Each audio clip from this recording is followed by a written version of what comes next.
কিছু বুঝতে পারছি না অনির্বাণ, আমি কিচ্ছু বুঝতে পারছি না, আমার মাথায় ঢুকছে না কিছু। এত জটিলতা, এত অশান্তির পর আমি কেন বেঁচে আছি, কেন মরে যাচ্ছি না?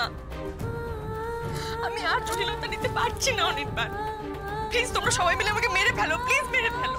তোমাকে মারতে চাইছে না রাই, নিজেকে মারতে চাইছো।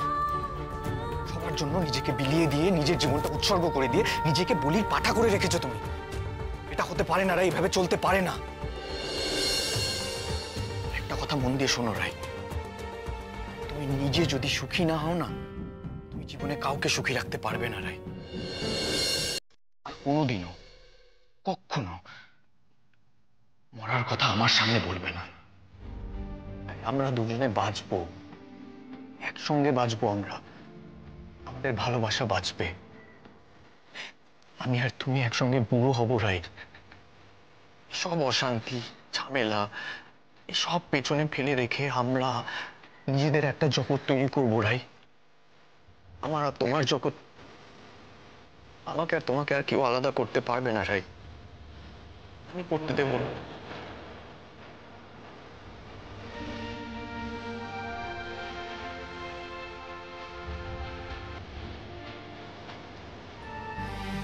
আমি তোমার চোখে আর জল দেখতে চাই না রাই, আর বারবার তোমার মুখে ওই একই কথা শুনতে চাই না।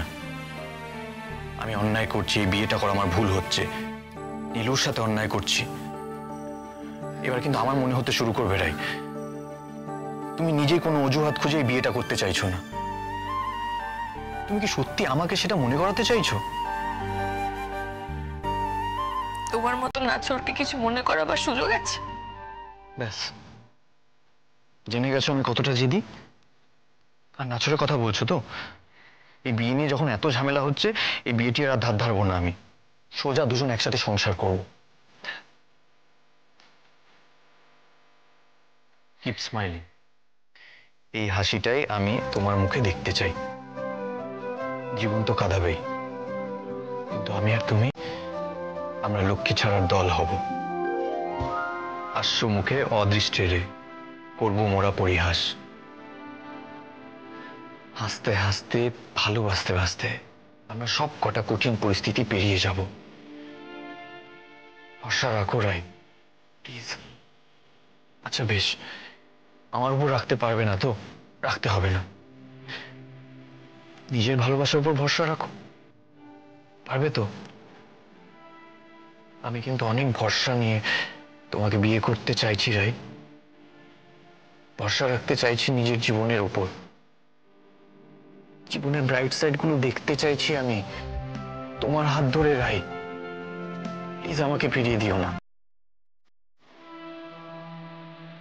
এই রে, কি বলে ফেললাম, কি বলে ফেললাম আবার? এই না, দেখো একদম কাঁদবে না কিন্তু। এই চিৎকাদুনে মেয়ে পাল্লায় পড়লাম তো।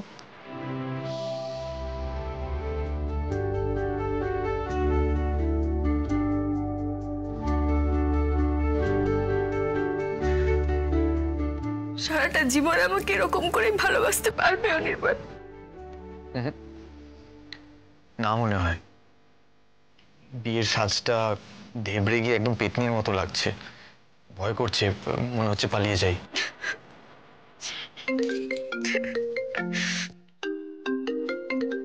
তোমার বৌদি ফোন করছে, নিশ্চয়ই জানতে চাইবে আমরা কখন বাড়ি ফিরবো। তুমি স্রোতকে গিয়ে বলো আমরা এখনই বাড়ি ফিরবো। মধুসূদন মঙ্গলং অনন্ত দেবেশং জগন্নিবাসং মঙ্গলং শশী সূর্যপস্যতা। বিবাহ অনুষ্ঠান তো অর্ধেক সম্পন্ন হয়েই রয়েছে, আমাদের এখন বাকিটুকু ঈশ্বরের নাম নিয়ে সারলেই হবে। আচ্ছা, কন্যা সম্প্রদান কে করবেন তিনি সামনে আসুন। কাকে খুঁজছো রাই? বৌনি, মা কোথায় গো? ভেতরে। মা আসবে না এখানে? আমি নিজে মায়ের প্রেশারটা চেক করেছি, এখনো হাই আছে, তাই আমি মাকে বলেছি রেস্ট নিতে। মায়ের এখানে আসাটা কি খুব জরুরি? হ্যাঁ।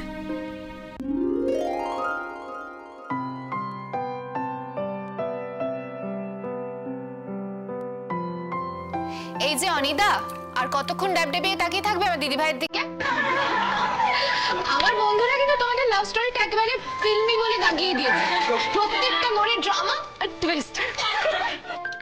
শোনো লিটল সিস, তোমার দিদির আর আমার লাইফটাই ফিল্মি, তাই আমাদের প্রেম কাহিনীটাও ফিল্মি হবে, সেটাই তো ন্যাচারাল, তাই না? আর তোমার দিদিকে বলে এরপর থেকে একটু কম সাজগোজ করতে। কাউকে এত সুন্দর দেখতে লাগলে আমি কি করতে পারি? আমি এতটা অসভ্য লোক নেই যে কাউকে এতটা সুন্দর দেখতে লাগবে আর আমি সেটা অ্যাপ্রিসিয়েট করবো না। আমার গোমরা মুখ দিদি ভাইয়ের মুখে না একমাত্র তুমিই পারবে হাসি ফোটাতে। থ্যাংক ইউ সো মাচ অনিদা।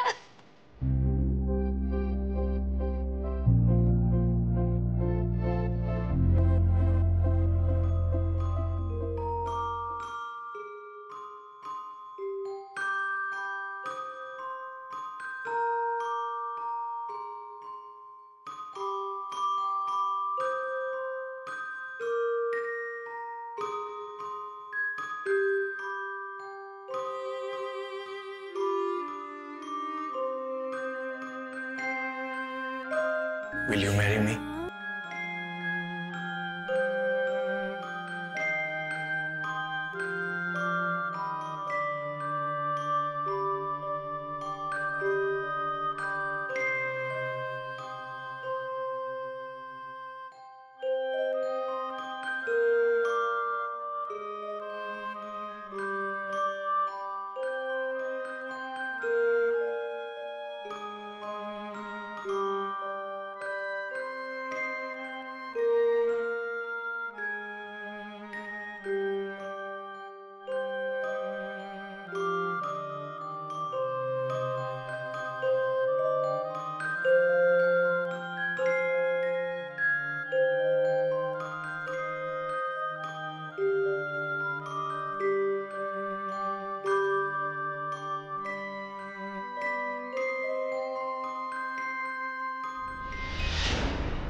ভালো রাখবো।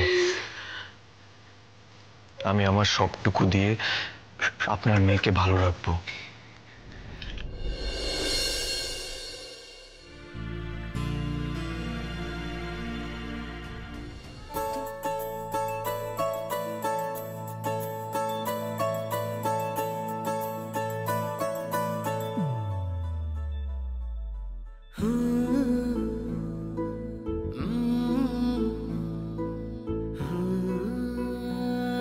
গোমরামুখ হয়ে আমার পাশে বসে থাকা চলবে না। শরীর খারাপ লাগছে নাকি বাড়ির জন্য মন খারাপ করছে?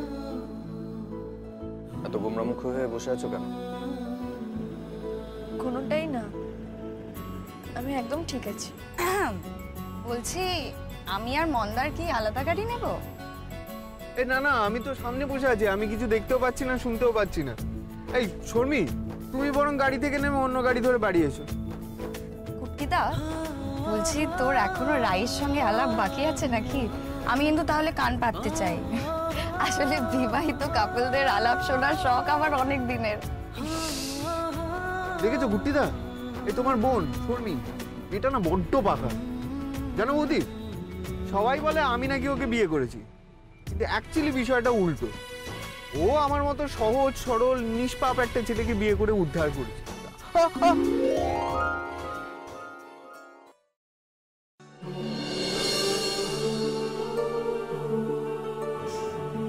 শর্মি, তুই দেখ, একটা মানুষ 10 মিনিট ধরে আমার পাশে এভাবে বসে আছে, আর গাড়িতে ওঠার পর থেকে উনি কিন্তু বাইরের দিকে চেয়েই বসে রয়েছেন। আমি নোটিস করেছি, আমার দিকে একবারও তাকাচ্ছেন না।